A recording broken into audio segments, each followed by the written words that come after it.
নতুন নির্বাচনের পর পাকিস্তানের নতুন সরকার ক্ষমতায় আসলেও দেশটির অর্থনীতির চিত্র বেশ উদ্বেগজনক। গত বছর অর্থমন্ত্রী মোহাম্মদ আওরঙ্গজেব যখন 2023-24 অর্থবছরের আর্থসামাজিক জরিপ উপস্থাপন করেন তখন একটি বিষয় সবার নজর কাড়ে। পাকিস্তান যে জিডিপি প্রবৃদ্ধির লক্ষ্যমাত্রা পূরণে ব্যর্থ হয়েছে তার পাশাপাশি আরেকটি বিশেষ দিক উঠে আসে, গাধার সংখ্যা বৃদ্ধি। বর্তমানে পাকিস্তানে গাধার সংখ্যা 59 লাখ, যা দেশের অর্থনীতিতে একটি অপ্রত্যাশিত গুরুত্ব ধারণ করে। 2023-2024 অর্থবছরের পাকিস্তানের অর্থনৈতিক প্রবৃদ্ধির লক্ষ্যমাত্রা ছিল 3.5%, কিন্তু দেশটি মাত্র 2.34% অর্জন করতে সক্ষম হয়েছে। শিল্প প্রতিষ্ঠান ও পরিষেবা খাতের দুর্বলতাই মূল কারণ হিসেবে চিহ্নিত করা হয়েছে।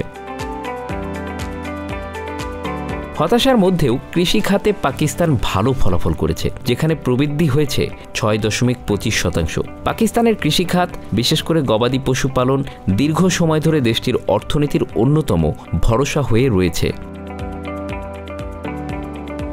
প্রতি বছর পাকিস্তান তার গাধার সংখ্যা বৃদ্ধির বিষয়ে অবাক করার মতো কিছু তথ্য প্রকাশ করে।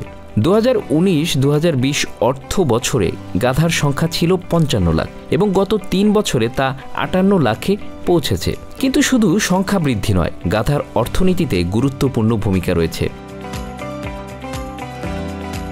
পাকিস্তানে প্রায় 80 লাখ পরিবার গবাদি পশু পালন করে। এর মধ্যে গাধা এক গুরুত্বপূর্ণ ভূমিকা পালন করে। বিশেষত গ্রামীণ অর্থনীতিতে গাধার ব্যবহার অত্যন্ত প্রসিদ্ধ। পাকিস্তানের কৃষিখাতে গাধার ভূমিকা অপরিসীম। অনেক পরিবার গ্রামে জমি চাষ করার জন্য গাধাকে ব্যবহার করে।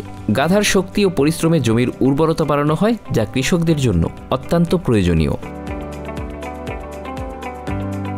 গাধা ব্যবহারের মাধ্যমে কৃষি পণ্যের সরবরাহ সহজ হয়। গ্রামীণ অঞ্চলে গাধাকে ব্যবহার করা হয় চাষাবাদ, মালপত্র পরিবহন এবং খামারের অন্যান্য কাজেও।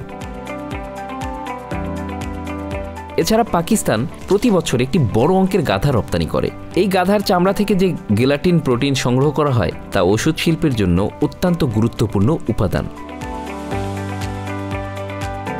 চীন হচ্ছে পাকিস্তানের গাধা রপ্তানির প্রধান গন্তব্য, যেখানে গেলাটিনের চাহিদা ব্যাপক। গেলাটিন থেকে তৈরি বিভিন্ন ওষুধ বিশেষত যৌথ রোগের চিকিৎসায় ব্যবহৃত হয়। এটি পাকিস্তানের অর্থনীতির একটি অপ্রত্যাশিত তবে গুরুত্বপূর্ণ অংশ হিসেবে আবির্ভূত হয়েছে।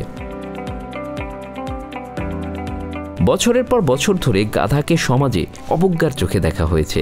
গাধার মতো খাটুনি, এমন মন্তব্য প্রায়ই শোনা যায়। তবে পাকিস্তানে গাধার প্রতি এই অবজ্ঞা একসময় বদলে যেতে পারে।